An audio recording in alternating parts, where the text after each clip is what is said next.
بسم اللہ الرحمن الرحیم۔ السلام علیکم۔ یوم باب الاسلام، سندھ میں اسلام کی آمد 10 رمضان المبارک سن 93 ہجری بمطابق 16 جون 711 عیسوی۔ ایک 17 سالہ نوجوان محمد بن قاسم کچھ بحری قزاقوں کے ہاتھوں ایک جہاز کے مسافروں کو لوٹنے اور عورتوں کو یرغمال بنانے کے بعد ان کو چھڑانے کے لیے سندھ تشریف لائے اور سندھ کو باب الاسلام ہونے کا اعزاز حاصل ہوا۔ آپ نے سندھ کے علاوہ ملتان اور ملتان کے بعد جے پور تک فتوحات حاصل کی اور یہاں کے باشندوں پر اپنا اور اسلام کا روشن چہرہ روشناس کرایا۔ محمد بن قاسم پر یہ الزام کہ وہ کسی اہل بیت کو یا ان کے حامیوں کو پکڑنے آئے تھے، یہ اس ویڈیو میں آپ دیکھیں گے، یہ جھوٹ کا پلندہ ہے اور اس کا کوئی تعلق ہی نہیں ہے اس سے۔ پورے عرصے میں کہیں بھی نہ کوئی اہل بیت نظر آیا، نہ اس سے کوئی مقابلہ ہوا اور نہ ان کی حوالگی کا مطالبہ کیا گیا، بلکہ ایک طویل 2 سال تک یہ جہاد جاری رہا، لیکن تمام مقابلے راجہ داہر اور اس کے حکمرانوں سے اور اس کے بیٹوں سے ہی ہوتے رہے اور کسی قسم کا کوئی اہل بیت کا کوئی نام و نشان یہاں نہیں ملا۔ جو 2 افراد بھاگ کے آئے تھے مکران کے حکمراں کو قتل کر کے، وہ قاتل تھے اور انہوں نے پناہ لی تھی راجہ داہر کی۔ اہل بیت سے کوئی تعلق نہیں تھا اور ان کا تعلق یمن سے تھا۔ تو شروع کرتے ہیں آج کی ویڈیو۔ عربوں اور ہندوستان کے درمیان تجارتی تعلقات کافی پہلے سے ہی چلے آ رہے تھے۔ ظہور اسلام کے بعد مسلمان تاجر پہلے ہی کی طرح اپنی تجارتی کشتیاں ہندوستان اور سری لنکا کے ساحلوں تک لے جاتے رہے۔ حضرت عمر فاروق رضی اللہ تعالیٰ عنہ اور حضرت عثمان غنی رضی اللہ تعالیٰ عنہ کے دور میں بحرین کے گورنر نے عمان کے راستے ایک بحری بیڑا بھیجا جس نے تھانہ اور بھروچ پر حملہ کیا۔ ایک اور بحری بیڑا مغیرہ بن ابی الاس کی ماتحت سندھ کی بندرگاہ دیبل پر حملہ آور ہوا۔ اس کے بعد حضرت امیر معاویہ رضی اللہ تعالیٰ عنہ کے دور میں بھی ہندوستان پر 2 لشکروں سے حملہ کیا گیا۔ ایک لشکر مولب کی سرپرستی میں کابل کو فتح کرتا ہوا درہ خیبر کے راستے سے ہندوستان میں داخل ہوا اور دوسرا لشکر منظر کی سرپرستی میں مکران کے راستے سندھ پر حملہ آور ہوا۔ مولب اور اس کے جانشینوں نے ہندوستان کے شمالی سرحد پر کئی مقامات فتح کیے۔ قلات پر بھی حملہ کیا گیا۔ مسلمانوں نے ایک زبردست جنگ کے بعد قندھار فتح کیا اور سندھ میں بھی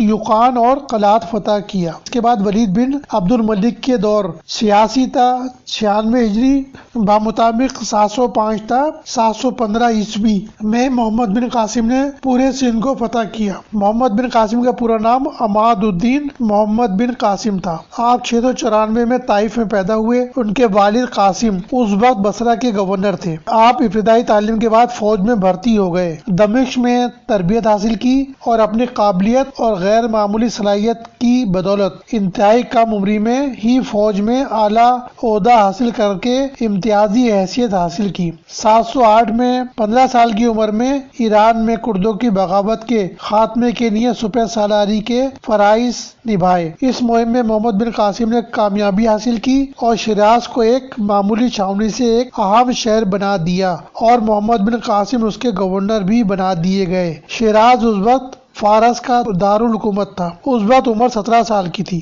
گورنری جیسے منصب پر فائز 17 سالہ محمد بن قاسم نے اپنی تمام صلاحیتوں، قابلیت اور ذہانت کے ساتھ حکومت کر کے ایسا مقام حاصل کیا کہ آپ کو سالار بنا کر فتح سندھ کی مہم پر بھیجا گیا، اور اس کی وجہ یہ تھی کہ لنکا میں کچھ عرب تاجر آباد تھے۔ ان میں سے ایک تاجر کا انتقال ہو گیا۔ لنکا کے راجا نے ان کے اہل و عیال کو، جن میں کئی عورتیں بھی شامل تھیں، جہاز کے ذریعے روانہ کیا اور خلیفہ ولید کے لیے قیمتی تحائف اور ہدیے بھیجے۔ دیبل کے قریب قزاقوں نے جہاز پر حملہ کر کے لوٹ مار کی اور عربی عورتوں کو یرغمال بنا لیا۔ حجاج کو خبر ہوئی تو اس نے دیبل کے راجہ داہر کو لکھا کہ عرب عورتوں کو واپس کرا دو۔ راجہ داہر نے جواب دیا کہ یہ کام بحری قزاقوں کا ہے، اس لیے میں مجبور ہوں۔ یہ جواب سن کر حجاج نے عبید اللہ بن نبہان کو فوج کے ساتھ دیبل روانہ کیا، مگر یہ جنگ میں شہید ہو گئے۔ ان کے بعد بدیل بن تحفہ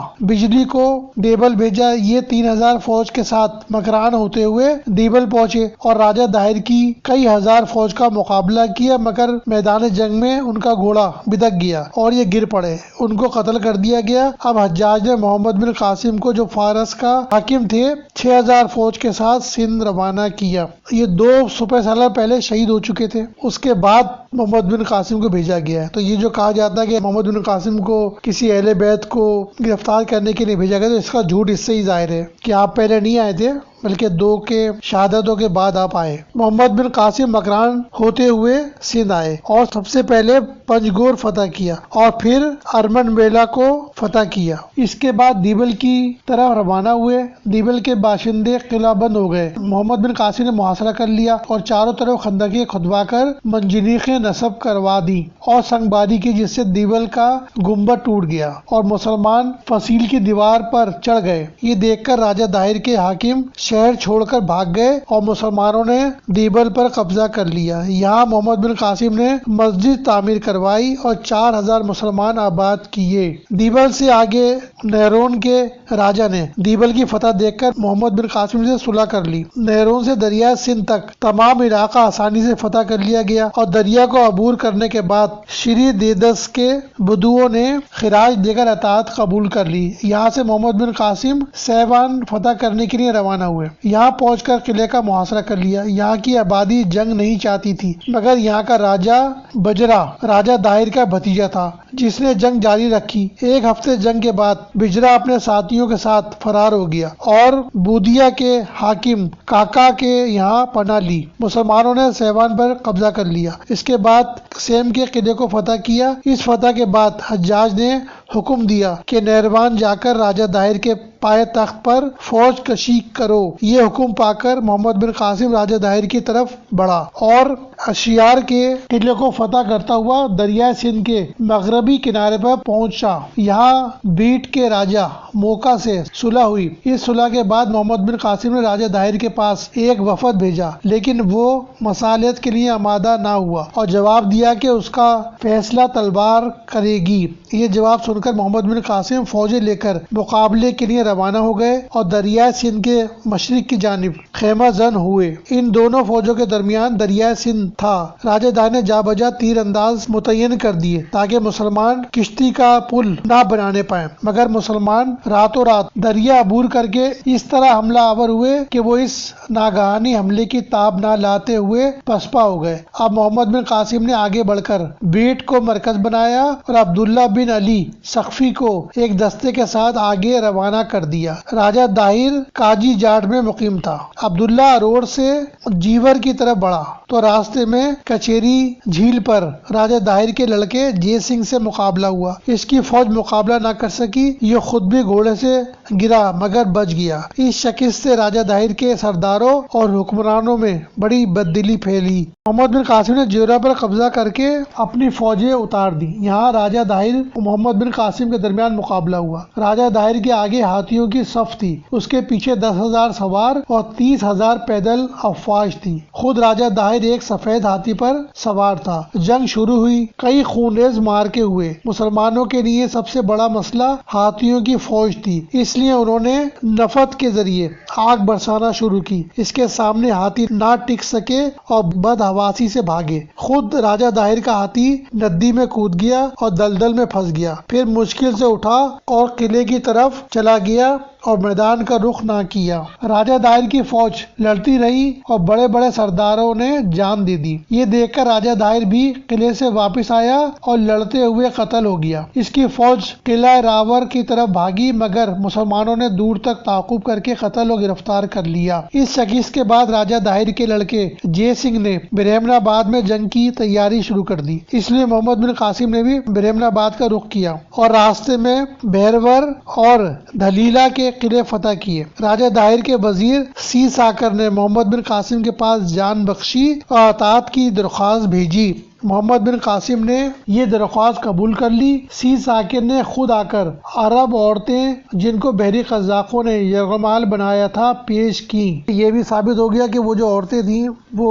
بحری قزاقوں نے نہیں بلکہ خود راجہ داہر کے پاس تھی اور اسی کے پاس یرغمال بنی ہوئی تھی۔ دھلیلا کے قلعے کو فتح کرنے کے بعد محمد بن قاسم 94 ہجری میں برہمن آباد پہنچا اور جنگ شروع ہو گئی۔ جے سنگھ کی فوج قلعہ بند ہو گئی۔ جے سنگھ کی فوج قلعہ بند ہو کر لڑ رہی تھی، اس لیے کوئی فیصلہ نہ ہو سکا۔ اس دوران جے سنگھ واپس آ گیا مگر مسلمانوں کے درمیان میں ہونے کی وجہ سے برہمن آباد نہ پہنچ سکا، اس لیے اس نے وہیں ٹھہر کر ناکہ بندی کر کے مسلمانوں کا سامان رسد بند کر دیا۔ محمد بن قاسم نے ایک فوج جے سنگھ سے مقابلے کے لیے بھیج دی۔ جے سنگھ خود ہٹ گیا اور اپنے بھائی گوپی کو اپنا نائب بنا کر کشمیر نکل گیا۔ جے سنگھ کے فرار کے بعد مسلمان شہر میں داخل ہو گئے اور امن عامہ کا اعلان کر دیا۔ برہمن آباد کی فتح کے بعد راجہ داہر کا لڑکا گوپی اروڑ چلا گیا۔ محمد بن قاسم بھی اروڑ روانہ ہوئے۔ راستے میں سابندی کے باشندوں نے اطاعت قبول کر لی، اروڑ کے باشندوں نے بھی اطاعت قبول کر لی اور گوپی کے فرار کے بعد مسلمان اروڑ میں داخل ہو گئے۔ محمد بن قاسم نے شہر کی آبادی کو امان دے دی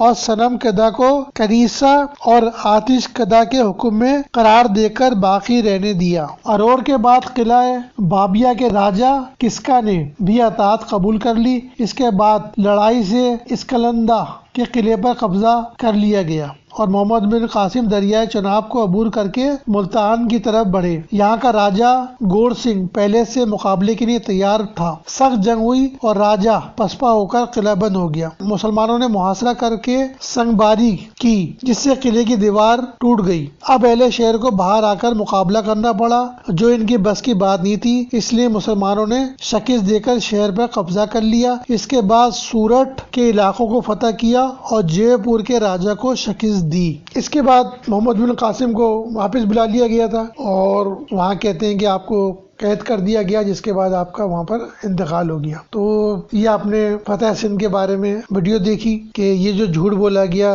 علمی کتابی کی طرف سے کہ محمد بن قاسم کسی اہل بیت یا ان کے چاہنے والوں کو گرفتار کرنے آئے تھے، تو اس ویڈیو سے آپ کو اندازہ ہو گیا ہوگا کہ نہ ایسا کوئی اہل بیت جن کو چاہنے والا سندھ آیا تھا اور نہ آپ اس کو گرفتار کرنے کے لیے آئے تھے۔ جو سندھ بھاگ کر آئے تھے وہ اصل میں سن 78 ہجری میں سعید بن اسلم بن ذرہ کلابی کو مکران کا والی بنا کر بھیجا گیا۔ عرب سردار محمد بن حارث علافی نے اس کے خلاف بغاوت کی اور اسے قتل کر دیا اور پھر ڈر کے مارے یہ تمام جو علافی تھے یہ سندھ آ گئے تھے اور راجہ داہر کی پناہ لے لی تھی۔ تو ان کا تعلق نہ اہل بیت سے تھا نہ ان کے چاہنے والوں سے تھا، بلکہ یہ حکومت کے اپنے طور پر خلاف تھے اور مکران کے والی کو قتل کر کے آئے تھے۔ تو ان کو اہل بیت کہنا یا ان کا حامی کہنا یہ بہت بڑا جھوٹ اور فراڈ ہے اور دھوکہ ہے، اور یہ حضرت محمد بن قاسم کی جو فتح ہے سندھ، اس کو کم کرنا یا اس کو نہ ماننا یا اس کو جھٹلانا ہے۔ جبکہ اسلامی فتوحات کا سلسلہ آپ سے شروع نہیں ہوا بلکہ حضور صلی اللہ علیہ وسلم کے فتح مکہ کے بعد، آپ کے وصال کے بعد حضرت ابوبکر صدیق رضی اللہ تعالیٰ عنہ، اس کے بعد حضرت عمر فاروق رضی اللہ تعالیٰ عنہ نے قیصر و کسریٰ کو شکست دی، قسطنطنیہ فتح کیا، بیت المقدس فتح کیا، اور یہ فتوحات کے سلسلے چلتے رہے۔ ہر حکمراں جو بھی آتا تھا مسلمانوں کا وہ فتوحات پہ توجہ دیتا تھا اور اسی طرح یہ فتوحات کا سلسلہ بڑھتے بڑھتے محمد بن قاسم تک پہنچا اور آپ ہی کی وجہ سے سندھ فتح ہوا۔ تو یہ تھی آج کی ویڈیو، فاتح سندھ حضرت محمد بن قاسم۔